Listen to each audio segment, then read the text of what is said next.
안녕하십니까. 저작거리에서 바라본 20세기 예술. 오늘 1947년 주내의 하녀들과 자코메티에 가리키는 사람입니다.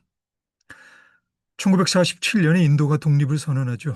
그리고 인도와 파키스탄이 분리되고 간디는 그로 인해서 1948년에 암살됩니다. 1947년에 공산주의 정보기구 코민포럼이 폴란드 바르샤바에서 결성되고요. 미국에서는 노조운동을 제한하는 탭트 하틀리법이 통과됩니다. 그리고 초음속 비행에 성공하네요. 1947년에 독일어로 작품을 쓰는 작가들의 모임 47그룹이 독일에서 결성됩니다. 작가 한스 베르너 리터가 주도한 이 모임에 공식적인 문학적 강령이나 제도적으로 갖춰진 형식 등은 없었는데 주로 리터가 초청하는 방식이었어요. 47그룹상을 수여했는데 신인 작가들의 등용문적 성격이 있었습니다. 하이니벨, 잉게보르크 바흐만, 균터그라스 등이 이 상을 수여받았습니다. 페터 한트케나 알렉산더 클루게 그리고 페터 바이스 같은 작가들도 이 모임의 참여 작가들이었습니다. 모임은 1947년부터 1967년까지 지속되는데요.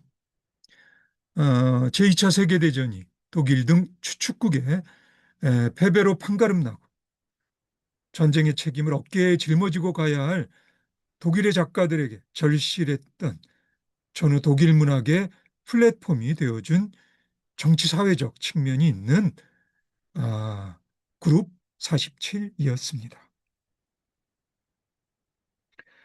1972년에 노벨 문학상을 받은 하인리 벨은 1959년 소설 9시 반의 당구를 발표합니다.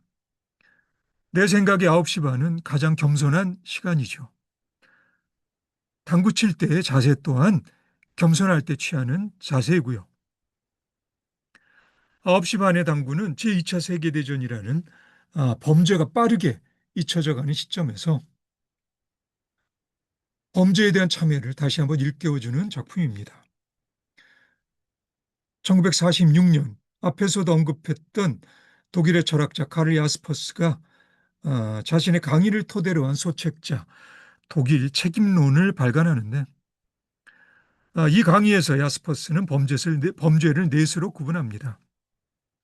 1. 형법적 범죄. 그야말로 형법에서 정한 그런 범죄죠. 2. 정치적 범죄. 그러니까 나치에 투표한 그런 시민들은 죄를 범했다는 거예요. 3. 도덕적 범죄. 나치에 투표를 하지 않았더라도 나치의 범죄를 묵인한 시민들도 죄를 범했다는 것입니다. 그리고 4. 형이상학적 범죄. 이거는 사실 범지구적 차원에서요.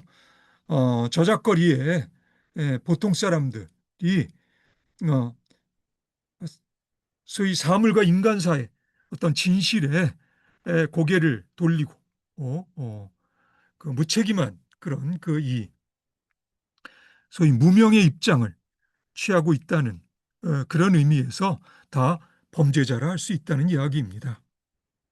일단 전쟁에 대한 독일의 책임을 범죄로 규정하고 야스퍼스가 접근하기는 합니다만 그의 구분들이 너무 모호하고 책임을 두루뭉술하게 넘기려는 경향이 있다는 호된 비판도 있죠. 그렇지만 자기 나라의 전쟁 범죄에 대한 그의 강의는 일단 능동적인 지성인의 양심을 보여준다는 의미에서 긍정적인 역할을 수행했다고 말할 수 있습니다.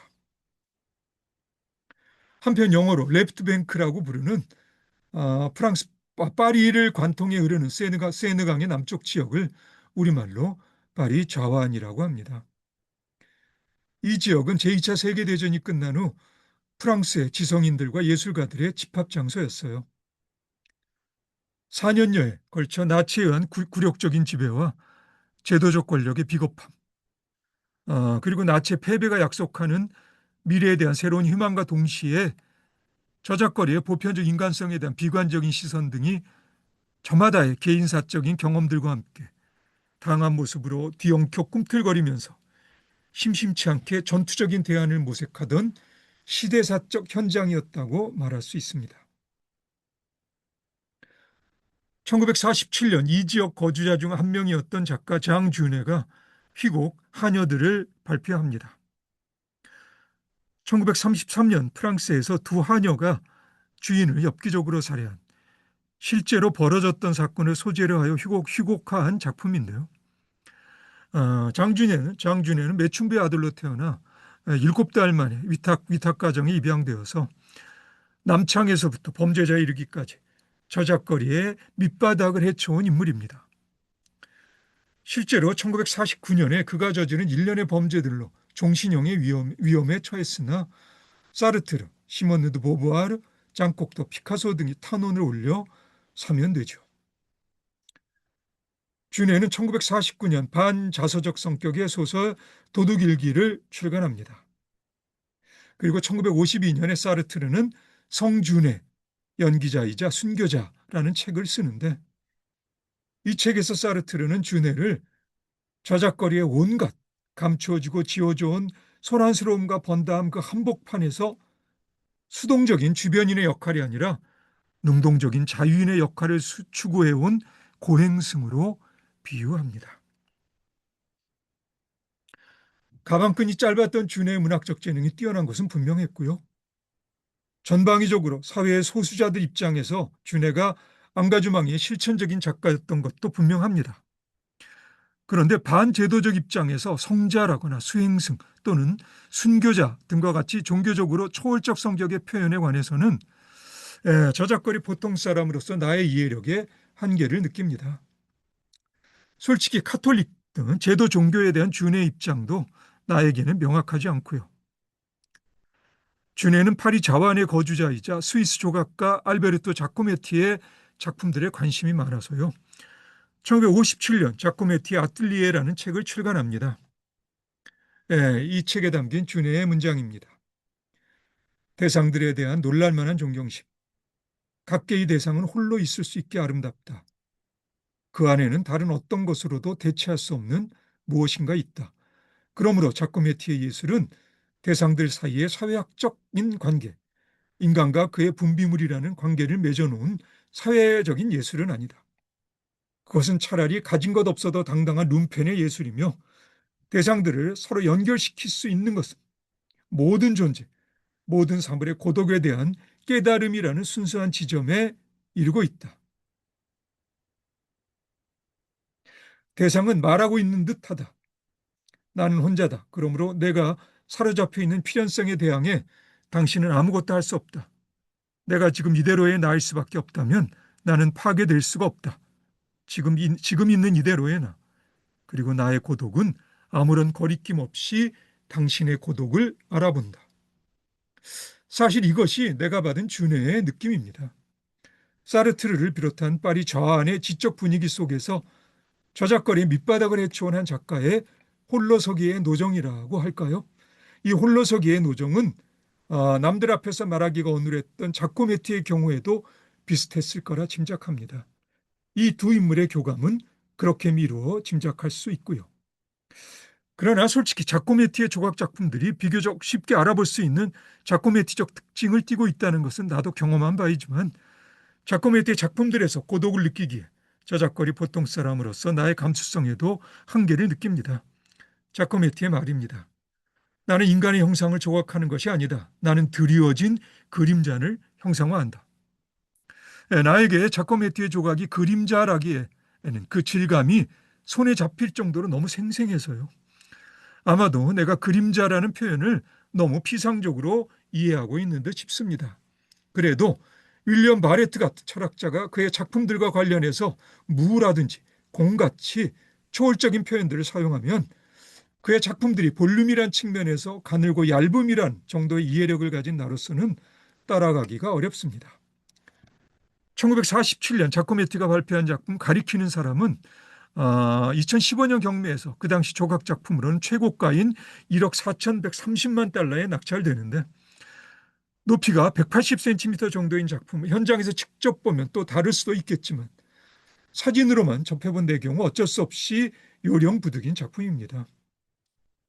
그나마 그의 대표작이라 일컬어지는 1960년 작품 걷는 사람의 경우에는 그래도 자코메티의 작품들과 결부시키곤 하는 비평적 해석, 도해지 인간들의 소외라든지 냉전 시대의 실존적 두려움 등을 대충 어림잡아 이해할 수는 있습니다. 그래도 역시 자코메티 본인의 말이 내게는 더 와닿아요. 과거의 조각들도 그렇지만 오늘날의 모든 조각들은 언젠가 조각나서 흩어지게 될 것이다. 그런즉 작업을 할 때 가장 후미진 부분까지 정성을 다해 최선을 다하는 일, 그리고 모든 부분들에까지 생명을 불어넣는 일이 중요하다. 이런 맥락에서 유대계 독일의 철학자 에른스트 카시러가 나치에 쫓겨 1940년 스웨덴에서 저술하고 1942년에 편해져서 문화과학의 논리는 자코메티의 작품을 대하는 나의 태도에 반성을 촉구합니다. 카시러는 사물 세계를 나타내는 3인칭의 그것지향과 인간 세계를 나타내는 2인칭의 너지향의 차이를 봅니다. 그것지향에서 타자성은 단적으로 다른 것이나 너지향에서 타자성은 또 하나의 다른 자입니다. 무엇보다도 너지향의 지각은 표정 지각이고요. 그것지향의 지각은 사물 지각이라 말할 수 있습니다. 카시러에 따르면 어린아이의 최초 경험은 표정 경험인데요. 실증주의적 교육은 이것을 배제하고 순수 양적 규정들로 우리의 경험을 환원시키려 하고 있죠. 그럼에도 생활세계에서는 여전히 표정지각의 사실과 권리가 신화의 원천과 뿌리로서 자신의 고유한 권리를 주장하고 있잖아요. 나의 문제는 생활세계에서는 표정지각을 사실로서 경험하지만 자코메티의 조각에서 안타깝게도 피상적인 것 넘어 표정을 보지 못한다는 것입니다. 내 짐작에 생활세계의 표정지각이 저작거리의 소란스러움과 번다함에 너무 깊이 물들어 있어 일정한 한계 안에 갇혀 있는 것은 아닌가 하는 그런 생각이 들고요.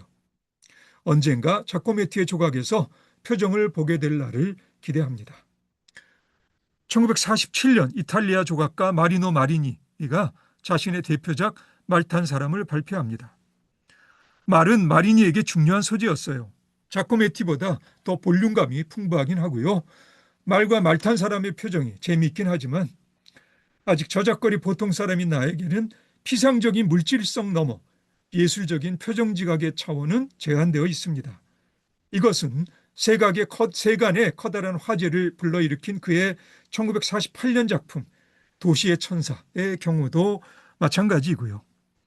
다시금 카시러의 견책을 받아들이고 언젠가 마리노 마리니의 조각에서 표정을 보게 될 날을 기대합니다. 그러면 우리 조각 작품들을 잠깐 볼까요?